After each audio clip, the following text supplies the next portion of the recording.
To the stage, the comedian, Jonathan Collins! Yay!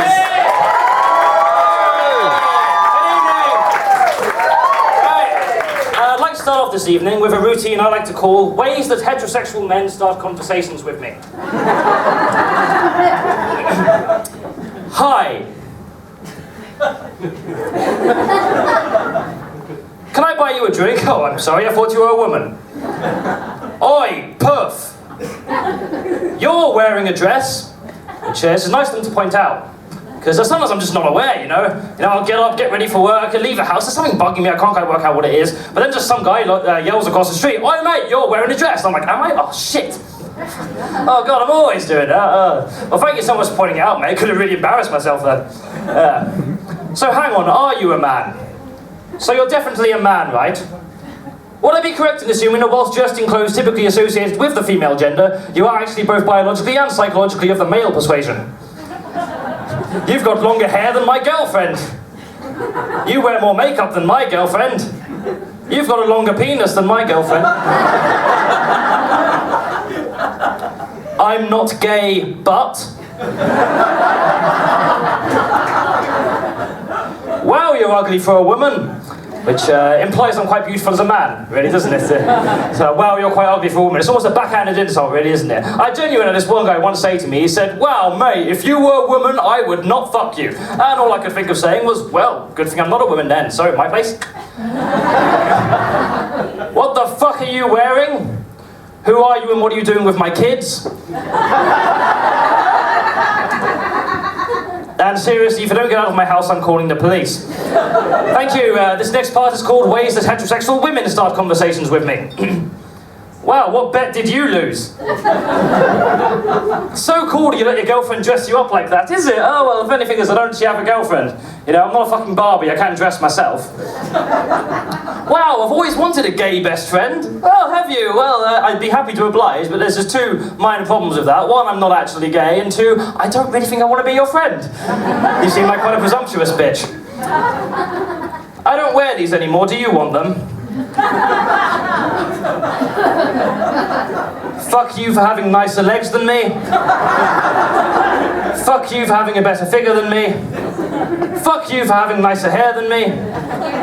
Fuck you for making my boyfriend question his sexuality. And it's cool that you're wearing a skirt and all, although I should point out they're not meant to be worn without some form of underwear. So yes, good evening, how are we doing? We well? This is different for me, I will admit. It's nice. It's nice to perform to an audience who don't kind of look at me as if I'm some sort of dingleberry on the anal hair of humanity. It's great, but I admit it does make it quite difficult because all of my best material is based around the audience being shocked at my appearance, right? It's based around an audience looking at me and thinking, why the fuck is that bloke wearing a dress? But to you guys, it's very different. Like the way you're looking at me right now, I can tell you're thinking more along the lines of, why isn't that bloke wearing lipstick? Or foundation, or at least he could have shaved his face properly, I mean, for fuck's sake. I mean, I know about 5 o'clock shadows and all, but looking at your face, I'd assume it was about 10:57 at least. No, I'll admit, like, I never really wanted to be a transvestite, you know, it was kind of, it was thrust upon me in my adolescent years, because a lot of people who cross-dress do so because of some sort of feelings of gender dysphoria. But the reason I started cross-dressing was actually mostly due to peer pressure. I remember in my old school, we used to be these shady kids would hang around the back of the school with like a 20-pack of ties, selling them off for like £1 each. And every time I'd walk past them, they'd always go, "Oi mate, want to buy some ties?" And I'd be like, oh, being a rather innocent-minded young child, I'd be like, "Oh, no thank you, not for me please. My mum always said, say no to cross-dressing." "Oh, go on. All the cool kids are doing it." And I tell you what, you buy these ties, I'll throw in a nice little pleated skirt for free. "A pleated skirt?" I said, horror engulfing my eyes. "But that's a Class A cross-dressing material. We were learning in school just today that being found in possession of a Class A cross-dressing material can lead to up to 7 years in prison, plus an unlimited fine." "Oh, go on. Your mate Jeremy bought some tights off me the other day, and you know what? He pities you." "Yeah, that's right. Your friends talk about you behind your back." "Yeah, you know what they say? They're saying they don't think you're cool.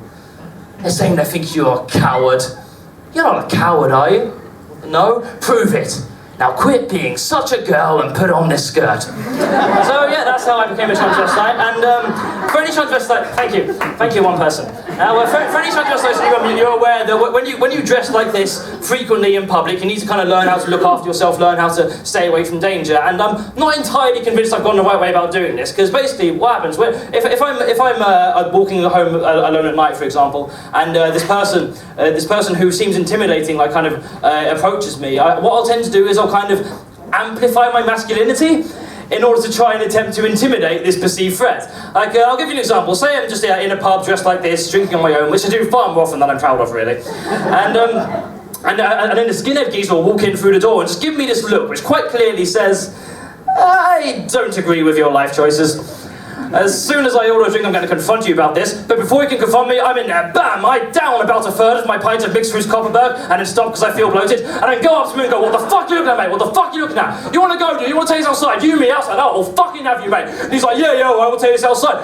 And I'm like, oh, you want to take it outside, do you? And he's like, yeah, go on, we'll take it outside. Well, fine, we'll take it outside. All right, let's take it. And then we take it outside, and then I look at him, and he looks at me, and then he raises his fist. And then I remember that despite being able to pull off a relatively convincing aggressive Cockney accent, that I can't fight for shit. So I had a plan B, and I urge anyone here to try this plan if you're ever in a situation where you're about to get into a fight which you know you're going to lose. Basically, what you do, right, is you look the person dead in the eye, take a deep breath and say, buddy, you're a boy, make a big noise, waiting in the street, he's gonna be a big man someday. You got mud on your face, you big disgrace, kicking your can all over the place. Say, we will rock you, come on you cunts. We will rock you. Because it's a fact of science, ladies and gentlemen, that no human can hear that song without immediately going, that's leaving your arms relatively ineffectual for hand-to-hand combat.